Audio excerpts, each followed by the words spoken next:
Vai. Boa noite. Somos acadêmicas em licenciatura em Ciências Biológicas. Estamos cursando o terceiro período e vamos apresentar esse trabalho na disciplina de Filosofia, que vai abordar o tema de educação informal e não formal. Os acadêmicos que compõem este grupo de apresentação são Alex da Silva, Marcos Mateus, Maria Zinelza, Nicole Fernandes e Vanis Clay da Silva. Vamos falar sobre a educação informal e a educação não formal. A educação informal, ela é realizada na família, né? Nós temos o privilégio de essa educação a partir do âmbito familiar, né? Que são a cultura, a gente cria hábitos, costumes, crenças. Então, assim, ela acontece de uma maneira espontânea, né? Estende também no convívio dos amigos, no nosso trabalho, até no nosso próprio lazer. Que, como, por exemplo, também tem os meios de comunicação em massa, que a internet, né? A internet, ela também se trata, né? Nossa utilização como uma educação informal, que a gente constitui nos convívios, né, das pessoas assim que nos cercam. Então, assim, como por exemplo, né, os locais que nós frequentamos, a música que nós ouvimos, os conteúdos que nós buscamos pela internet, o que a gente... Boa noite, me chamo Marcos e eu vou dar continuidade ao assunto família e infância. Para discutir essa questão da família e da infância, no campo da pedagogia, ela constitui uma tarefa importante para evitar recursos padrões, rígidos, que pensam que a educação é um modelo universal. Mas não é isso.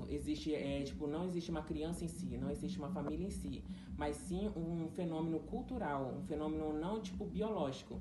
Querendo ou não, a pessoa sempre vai estar mudando. Ela vai mudar porque sempre vai mudar a economia, sempre vai mudar questão de política, a pessoa vai se automaticamente reconstruindo, né? Mudando. E querendo ou não, tem a parte da socialização, querendo ou não, que a família, ela como eu posso falar? Ela é o solo da criança, ela é a base da criança, né? A família que vai ensinar a criança a fazer, a falar e a pensar. Tipo, não é que nem como se fosse a gente criar por exemplo, o gato já sabe nascendo miar, o cachorro já sabe nascendo latir. Não, a gente vai precisar construir vários conhecimentos. A gente não vai nascer aprendendo a falar. A gente vai aprender com o tempo, falar, entender as coisas, cálculo, tudo é questão de tempo. Boa noite, eu sou a aluna Nicole e vou dar continuação do conteúdo. Eu vou falar sobre os meios de comunicação de massa. Comunicar é tornar comum, isto é, fazer saber ou muito. A comunicação determina a passagem do individual ao coletivo, a condição para instaurar a vida social. E com o desenvolvimento dos meios eletrônicos de comunicação, estudiosos têm se ocupado com a análise teórica do fenômeno da comunicação. Agora eu vou falar dos 3 tópicos que distinguiu na evolução da humanidade. O primeiro ele corresponde na avaliação oral, que os povos anteriores se comunicavam pela palavra falada. O segundo surgiu com a escrita, que era restrita para pequenos grupos.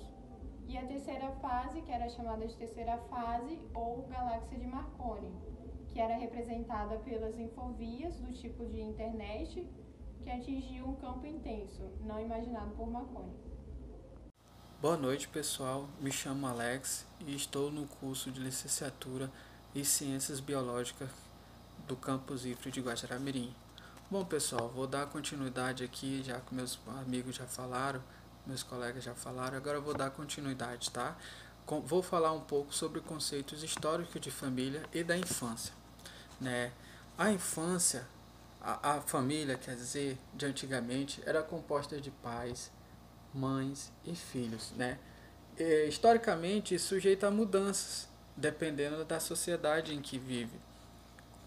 Devido aos sujeitos dessa sociedade em que vive, já a infância, a família tem um papel fundamental, pois ela prepara a criança para encarar esses tipos de sociedade, esses tipos de pessoas em que vivem nessa sociedade, né?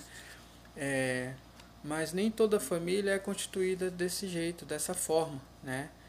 Que tem esses ensinamentos para preparar a criança para encarar essa sociedade, né? Por exemplo, nas tribos, né? As crianças, praticamente elas imitam os adultos. Elas veem os adultos fazendo certas tarefas e elas vão imitar os adultos, né, nessas tarefas. E essa família não é constituída apenas de pai e mãe. Essa família ela é mais extensa, porque já constituída de pai, mãe, filhos, né? E também o filho desses filhos deles, né? Que já moram com eles. Então é uma família bem extensa. E também na Grécia Antiga, né? Como eles são muito religiosos, na Grécia Antiga, tem a família é bem extensa também, né? É pai, mãe, filhos e o filho dos filhos, né? A esposa do filho. E assim, na Grécia Antiga, assim, eles são bem religiosos, então o costume da filha, né? É acompanhar, quando se casa, acompanha o marido, né? Então ela não fica junto com a mãe e com os pais. E elas abandonam a crença dos pais e começam a seguir a crença dos filhos, do marido, né? Então ela não tem mais a ligação com os pais. Ela já cria sua própria família ali. Então ela começa a seguir os passos do marido, né? E também junto com eles moravam os agregados, né? Que moravam na casa, acho que os trabalhadores daquela época, e também os escravos.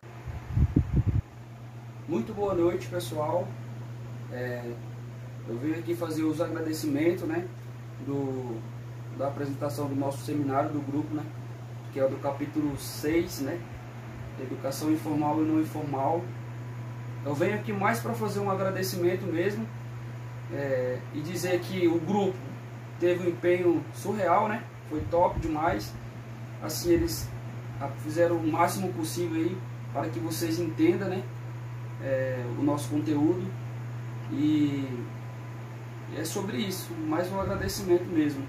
E qualquer dúvida aí vocês podem estar tirando aí com eles aí, conforme as apresentações forem passadas aí para vocês.